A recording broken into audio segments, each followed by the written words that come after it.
The first time I noticed something was wrong. Emily forgot our anniversary. She'd always been the kind of wife who taped handwritten notes to the bathroom mirror or hid chocolate bars in my work bag, just because. But that morning, she rushed past me in the hallway, her perfume trailing behind her like a ghost, and didn't even glance at the tulips I'd left on the kitchen counter. Red ones, her favorite. Late for a meeting, she said, her voice clipped, as she shoved her laptop into a tote bag. I stood there, still holding my coffee, staring at the empty vase. "It's June 12th, I said quietly. She froze. For a second, her shoulders tensed like she'd been slapped. Then she turned, her smile too bright, too quick. "Oh my God, Mark. I'm so sorry. Let's do dinner tomorrow, okay? I'll make it up to you." But she didn't kiss me goodbye, just hurried out the door, her phone already pressed to her ear. I told myself it was nothing. Stress. The promotion she'd been chasing at the marketing firm, the kids' soccer schedules. But later that night, when I rolled over in bed and reached for her, she flinched. "Not tonight," she muttered, pulling the blanket up to her chin. I lay there, staring at the ceiling, listening to her breathing slow into something fake and measured. That's when I heard it. The soft buzz of her phone lighting up on the nightstand. I didn't move, didn't breathe. Just watched the blue glow flicker against the wall until it died. The next morning, I woke up early and made pancakes. The way I used to when the twins were little. Hearts and dinosaurs, chocolate chips melting into smiley faces. Emily shuffled into the kitchen, her hair tangled, wearing one of my old college hoodies. For a split second, everything felt normal. "Smells amazing," she said, pouring coffee. I flipped a pancake. "Thought we could all eat together. Liv and Ben'll be down in..." Her phone rang. She glanced at the screen, and her face went pale. "I have to take this." She disappeared into the backyard, her voice sharp and low behind the glass door. I stood at the sink, scrubbing burnt batter off the pan, until my hands were raw. When the kids finally thundered downstairs, laughing and shoving each other for syrup, Emily was gone. "Mom said she had an emergency meeting," Liv said, mouth full of pancake. Ben rolled his eyes. "She always has meetings." That night, I did something I'd never done before. I checked her phone. She was in the shower. The bathroom door cracked just enough to let steam curl into the hallway. Her phone sat on the dresser, face down. I picked it up, my pulse roaring in my ears. Password incorrect. I tried the twins' birthdays. Our anniversary, the day we met. Password incorrect. The shower stopped. I set the phone back, hands shaking. 3 days later, Jake came over for poker night. He'd been my best friend since freshman year, when he'd talked me out of jumping off a frat house roof after one too many tequila shots. Now he was grinning at me from across the table, shuffling cards like a Vegas dealer. "You're quiet tonight," he said, dealing me a hand. I forced a laugh. "Just tired. Work's been hell." Emily walked in then, barefoot, her hair still damp from the shower. She'd changed into soft gray sweatpants and that same hoodie. Jake's eyes flicked to her, just for a heartbeat, before he looked back at his cards. "Deal me in?" she asked, pulling up a chair. Jake grinned. "Only if you're ready to lose," she smiled, a real one, the kind that crinkled her eyes. And I felt something cold twist in my chest. Later, when Jake left, Emily lingered at the door, her fingers brushing his arm as she laughed at some joke I hadn't heard.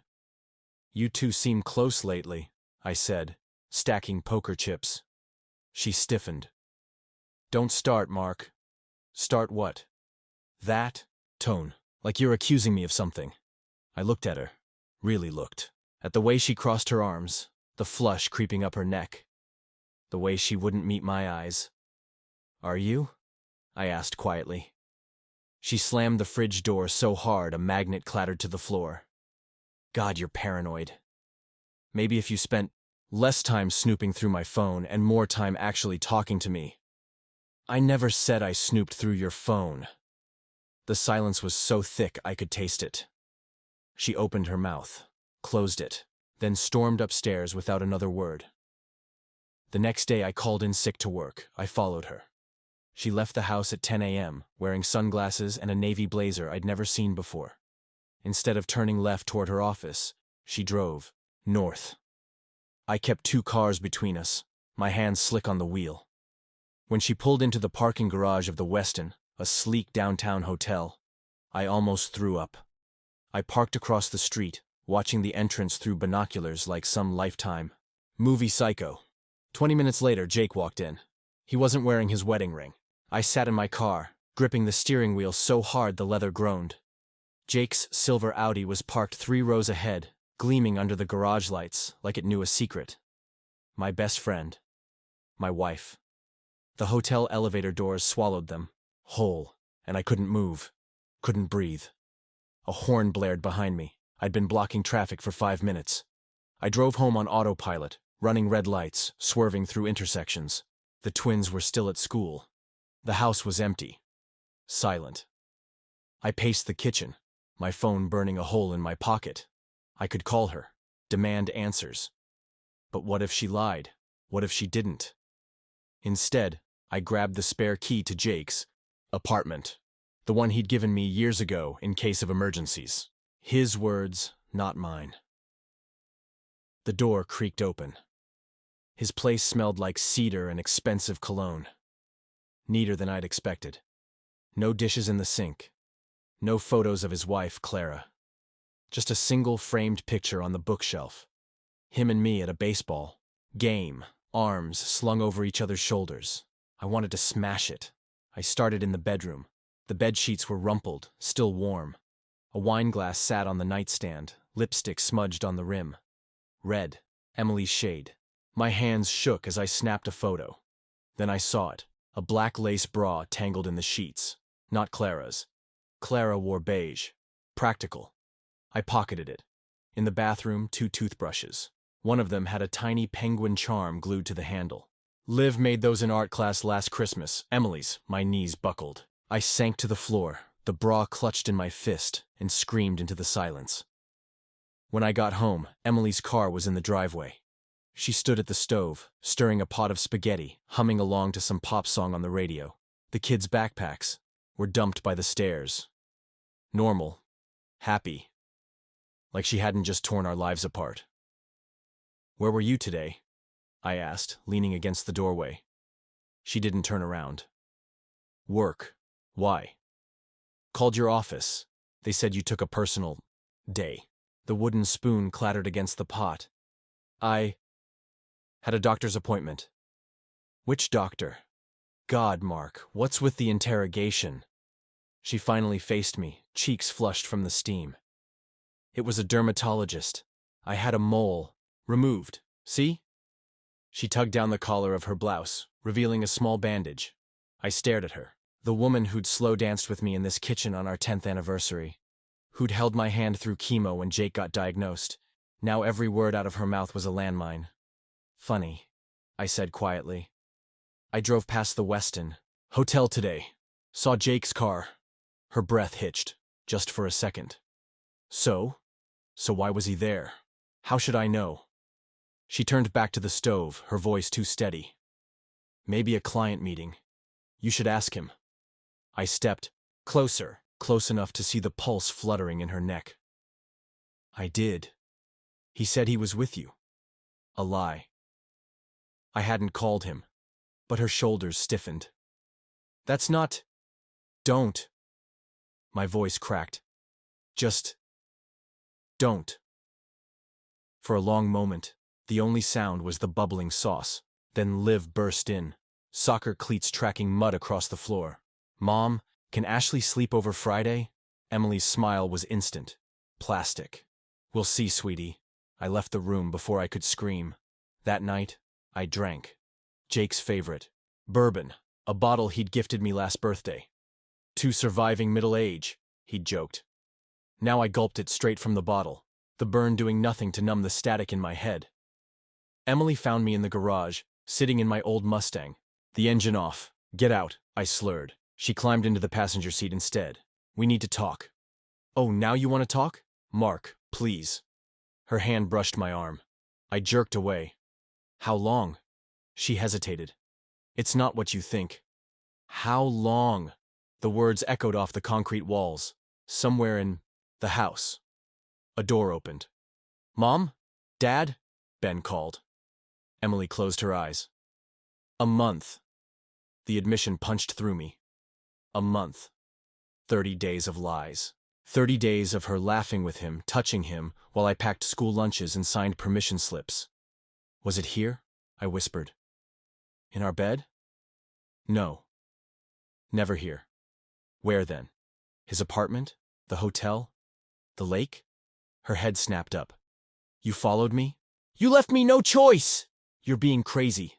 I pulled the bra from my jacket pocket, flung it at her. Crazy enough to find this in his sheets? She stared at it, her face crumbling. Mark, I'm sorry. Sorry? A hysterical laugh bubbled out of me. You're sorry? For what? For fucking my best friend? For turning my kids into a joke? Keep your voice down, she hissed. Or what? You'll run to Jake? She flinched. It just happened. We didn't plan. Bullshit. You planned every lie, every fake meeting, every time you looked me in the eye and said, I love you. Tears streamed down her face. I do love you. Not enough. I stumbled out of the car, the world tilting. Emily followed, grabbing my sleeve. Please, let's fix this. Go to counseling. For the kids. I wrenched free. Don't you dare use them as a shield. Dad? We both froze. Liv stood in the garage doorway, clutching her stuffed rabbit, eyes wide. Why are you yelling? Emily wiped her face quickly. Everything's okay, baby. Go back to bed. But Liv kept staring at me, at the bourbon bottle in my hand. Are you sick again? The question gutted me. 3 years ago, when I'd lost my job, I'd spent weeks drunk on the couch. Liv would bring me water and crackers, her tiny voice asking, Daddy, are you sick? No, sweetheart, I said hoarsely. Just tired. She didn't believe me. I saw it in the way she bit her lip before turning away. I slept on the couch. At 3 a.m., Emily's phone buzzed on the coffee table. I grabbed it before she could. Jake, you okay? My fingers flew across the screen. Emily, he knows. 3 dots danced. Then, Jake, stay calm. We'll handle this. Emily, I'm scared. Jake, I'll take care of you, always. I screenshot the messages, sent them to myself, deleted the trail. Then I texted Jake from my own phone. Me, need to talk. Tomorrow, your office. 9 a.m., he replied instantly. Jake, sure thing, brother. Everything good? I stared at the word brother until the screen went black. I showed up to Jake's office early. His secretary, a young guy with a nose ring and a Be Kind tattoo, smiled too widely when I said I didn't have an appointment. Mr. Carter's in a meeting, but I'll let him know you're here. The waiting room smelled like lemons and lies. I sat stiffly on a leather couch, staring at the abstract art Jake loved to brag about. It's a Rothko-inspired piece, he'd told me once. Cost more than your car.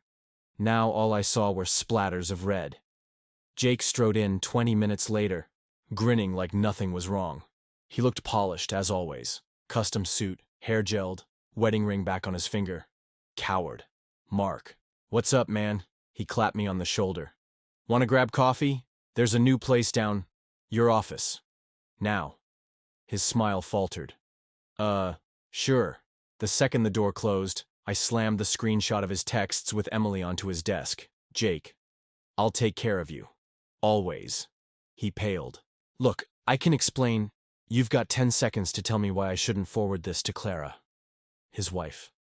Sweet, quiet Clara, who'd brought us casseroles when Emily had the flu. Who'd cried at our wedding. Jake sank into his chair, running a hand over his face. It was a mistake, okay? A stupid, drunken bullshit. I leaned over the desk, my shadow swallowing him. You've been sober for 5 years.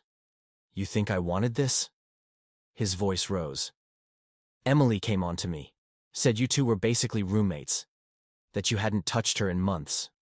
The words hit like a knife. Had I been distant? I'd been working overtime to cover her emergency meetings, making excuses when she forgot parent-teacher conferences, begging her to just talk to me. You're my best friend, I hissed. You could have told me, could have walked away. And what? He laughed bitterly. Watch her find someone else? At least with me, I kept her safe. Safe from what? He hesitated, opened a drawer, pulled out a manila folder. Inside were photos, Emily and Jake, holding hands at a cafe I'd never seen. Emily leaning into him at a gas station, his arm around her waist. And one that made my blood freeze, Emily in a hospital gown, sitting. On an exam table, Jake's hand on her knee. The date stamped March 14th, 2 days after my birthday. What the hell is this? Jake wouldn't meet my eyes. She got pregnant. The room tilted. What? She didn't tell you because why? Because it wasn't yours. I gripped the edge of the desk to stay upright. Pregnant. A baby. A life. And she'd let me kiss her goodbye that morning, pack her a lunch while she carried his child. She lost it, Jake said quietly. A month ago. That's why she's been off. I thought of the bandage on her collarbone. The dermatologist appointment. The night she'd lock herself in the bathroom, crying. All this time, I'd blamed myself. You both lied, I whispered. Let me think I was going crazy. We were trying to protect you. Fuck you. I grabbed the photos, stormed out. Jake chased me down the hall, his voice sharp. Mark, if you send those to Clara. I turned. Or what? You'll take my wife again? His jaw tightened. You don't want to burn this bridge. You already did. I drove to the lake. Our lake, where Emily and I had scattered my father's ashes. Where I'd proposed. Now I sat on the hood of my car, the photos spread out like a horror show, and screamed until my throat bled. When my phone rang, I almost ignored it. Then I saw the name. Clara. Mark? Her voice was shaky. Jake just called. He said you're upset, that there's some misunderstanding? I closed my eyes. Clara deserved the truth. But the words stuck in my throat. Clara. Listen, Daddy, my blood turned to ice. Liv, baby, why are you on Clara's phone? Mom dropped us here for a play date. She said you were sick again. Her whisper cracked. Are you sick again? Emily's code for don't. Trust Dad. No, sweetheart, I'm okay. Then why does Mom keep crying? I pressed a fist to my mouth. God, what do I say? Grown-up stuff, I managed. I'll pick you up soon, okay? Okay. I love you. The call ended. I threw the phone into the lake. Watched it sink. Emily was waiting when I got home. She stood in the living room, clutching a suitcase. Her eyes were swollen, hair pulled into a messy bun. For a second, she looked like the girl I'd fallen for. Nervous, biting, her lip twisting the hem of her shirt. The kids are at Clara's, she said. We need to talk. I held up the ultrasound photo from Jake's folder. This is what you needed to tell me? She crumpled. I wanted to so many times, but after the miscarriage, how long were you going to hide it? Forever. Her voice broke. It would have destroyed you. You let it destroy us, she flinched. I'm leaving. Just don't take the kids from me. You don't get to ask for anything. Mark, please. I pulled out my trump card. The video, the one I'd recorded weeks ago when I'd planted the keychain camera in Jake's bedroom. The timestamp glowed in the corner. June 19th, 1:14 p.m. Emily's voice filled the room. Do you love her? Jake's laugh. Clara's just comfortable. You're the one I want. Emily watched the screen, her face ashen. You filmed us? I leaned in. Every time, every hotel, every lie. You're sick. No, I said softly. I'm done. I texted the video to Jake. Me, check your inbox. 3 seconds later, his call lit up my phone. I answered. Hello, brother. His voice was a snarl. Delete it, now! Or what? You'll sue me? Clara will see it. Your boss, your dad. Silence. Then, a shaky breath. What do you want? I looked at Emily. At the woman who'd sworn to love. Me in sickness and health. Now trembling like a stranger. Everything, I said. Jake's silence on the other end of the line was thick enough to choke on. I could hear his breath. Shallow, uneven. And the faint tap of his fingers against his desk. a nervous habit he'd had since college. For a moment, I almost pitied him. Almost. "You're bluffing," he said finally, but his voice wavered. I glanced at Emily, still frozen in our living room, her suitcase forgotten at her feet. "Want me to forward the video to Clara right now? Or maybe your dad first? He's still on the board, isn't he? Bet he'd love to see how his golden boy spends his lunch breaks." "Mark." His tone shifted, slick with desperation. "Let's talk about this, man to man. We're way past that. Name your price." I laughed, a cold, hollow sound. "You think this is about money? Isn't it always?" Emily lunged for my phone. "Stop it, both of you. You're acting like animals." I shoved her back, harder than I meant to. She stumbled, catching herself on the couch. The look she gave me, half fury, half fear, seared into my bones. "Stay out of this," I hissed. Jake heard the scuffle. "Is Emily there? Put her on." "No. Put her on!" I hit speakerphone. "Say goodbye to your girlfriend, Jake." Emily's hands flew to her mouth. "Jake, don't listen to me," he interrupted, his voice frantic. "Whatever he's planning, don't let him hurt the kids. I'll fix this, I swear." "Fix what?" she cried. "You said no one would ever find out, and—" "You believed him?" I cut in. "He's been deleting your texts for weeks. Ask him about the burner phone in his gym bag, the one he uses to call his side peace." Jake went deadly quiet. Emily stared at the phone. "What? You didn't think you were his first, did you?" I said. "Check his credit card statements. Motel charges every Thursday. Clara thinks he's at therapy." "You're lying," she whispered. "Am I?" Jake hung up. The house felt like a tomb. Emily sank to the floor, her back against the couch, arms wrapped around herself. I stood. Over her, the video still glowing on my screen, a loop of her and Jake tangled in sheets, her laugh echoing like a ghost. "Why?" I asked. She didn't look up. "You stopped seeing me." "What?" "After the miscarriage scare last year, the real one, with your baby, you shut down. You slept on the couch for months. You didn't even hold me. The memory sucker punched me." She'd begged me to stay with her at the hospital, but I'd been too wrecked by the idea of losing another piece of us. Too scared to hope. "So you ran to Jake?" "He noticed me." Her voice cracked. "He asked how I was. Made me feel wanted. You were just going through the motions, Mark. Like we were roommates, like I was already gone." I wanted to argue, to scream that she'd given up first, but the truth slithered through me. Had I? My phone buzzed. "Clara. Clara. We need to talk. Now." I found her sitting on Jake's pristine white sofa, a glass of wine in hand, her face puffy from crying. The apartment reeked of bleach, like he'd scrubbed away every trace of Emily. "He's filing for divorce," she said flatly. I sat across from her, the photo of Emily's ultrasound burning in my pocket. "I'm sorry, Clara." "Don't." She drained her glass. "I knew about the others. Just not her. The others. Plural." "Why stay?" She shrugged. "The prenup. The kids. The life." Her laugh was bitter. "Same reasons anyone stays." I slid the ultrasound photo onto the coffee table. She glanced at it, then recoiled like it was on fire. "Emily was pregnant," I said. Clara's face twisted. "And you think that's his?" He admitted it. "Jake had a vasectomy after our second child." The room tilted. "What?" 5 years ago. He didn't want more kids." She traced the rim of her glass. "So unless your wife cheated with a miracle worker." The dates clicked. March 14th. The hospital photo. Emily's miscarriage. It wasn't Jake's baby. I broke every speed. Limit driving home.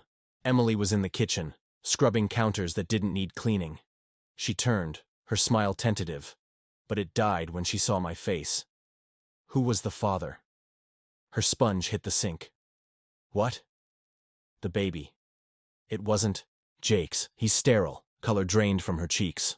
That's not who was. He? She backed against the fridge. "Mark, please." I slammed my fist on the counter. Was there someone else? The confession spilled out in a sob. A coworker. A one-night stand after a conference. A mistake she'd buried with lies. Jake found out. she whispered. He blackmailed me. Said he'd tell you unless you slept with him. She nodded, tears streaming. I thought if I gave him what he wanted, he'd keep quiet. Then I got pregnant and he panicked. Made me get rid of it. Said he'd ruin you if I didn't. My knees gave out. I slid to the floor, the tiles cold against my palms. All this time, I'd painted Jake as the villain. But he was just another pawn in her game. Why? I rasped. She knelt beside me, her hand hovering over mine. I was lonely. I was angry. You weren't there and I wanted you to hurt like I did. I pulled away. Congratulations. Now we both get to. That night, I packed a bag. Emily watched from the doorway, silent, as I shoved clothes into a duffel. The kids were still at Clara's. I couldn't face them yet. Where will you go? She asked. Motel. Maybe Jake's couch. A hollow laugh. He's got a great view, she flinched. Don't leave. We can still fix this. There's nothing left to fix. I zipped the bag, but she blocked the door. Move, Emily. No. Her eyes blazed. You don't get to walk out like some martyr. You think you're innocent? You let us fall apart. You stopped fighting. So that justifies cheating, lying? No, but it makes you just as guilty. I stared at her, this stranger I'd loved for 15 years, and saw the girl who'd worn my varsity jacket, who'd whispered forever against my lips. I'm done, I said. She crumpled. Please, I'll do anything. I stepped around her. Should have thought of that before. The motel was a dump. Peeling wallpaper, stained carpets, the hum of traffic through thin walls. I lay on the scratchy bed, scrolling through photos. Of the kids. Liv's missing front tooth. Ben's science fair trophy. Emily's smile in the background, bright and warm. How do I tell them? My phone buzzed. An unknown number. Unknown. Check your email. I opened the link. A video. Grainy. Dark. Me. Sitting in my car outside Jake's apartment. Me. Picking the lock. Me. Stealing the bra. Shit. Jake's text followed. Unknown. Blackmail's a felony, brother. Drop this, or the cops see it next. I threw the phone against the wall. It shattered, just like us. The motel's air conditioning rattled like a dying animal. I stared at the cracked phone screen, Jake's threat still glaring in the dim light. Blackmail's a felony. He'd filmed me breaking into his apartment. Of course he had. Jake always covered his tracks, taught me that himself. I called Clara. She answered on the first ring. Did you know? Know what? That Jake's been recording people, women, in hotel rooms. My blood turned to ice. What are you talking about? I found a hard drive, she said, voice trembling. Hidden in his office. There's footage. Dozens of women. Emily! The room spun. I gripped the edge of the bed. Send it to me. No, I'm burning it. Clara, wait. He'll kill me if he finds out. A pause. Or worse, take the kids. The line went dead. I drove. To Jake's apartment. He opened the door in sweatpants, reeking of bourbon. Here to apologize? I shoved past him. Where's the hard drive? What hard drive? The one with the videos. Of Emily. Of all of them. His smirk faded. Clara. You're done, Jake. He lunged for me. We crashed into the bookshelf, framed photos shattering. I landed a punch to his ribs, but he kneed me in the gut. Pain exploded. I grabbed the closest weapon, a stupid marble bookend, and swung. He dropped. Blood pooled on the polished floor. What would you do if betrayal came from the two people you trusted most? Could you walk away, or would you burn it all down? Let us know in the comments. Thank you for watching to the end. If you survived the twists, check out my other videos on family secrets you won't believe. And remember, not all monsters hide in the dark. Some smile to your face.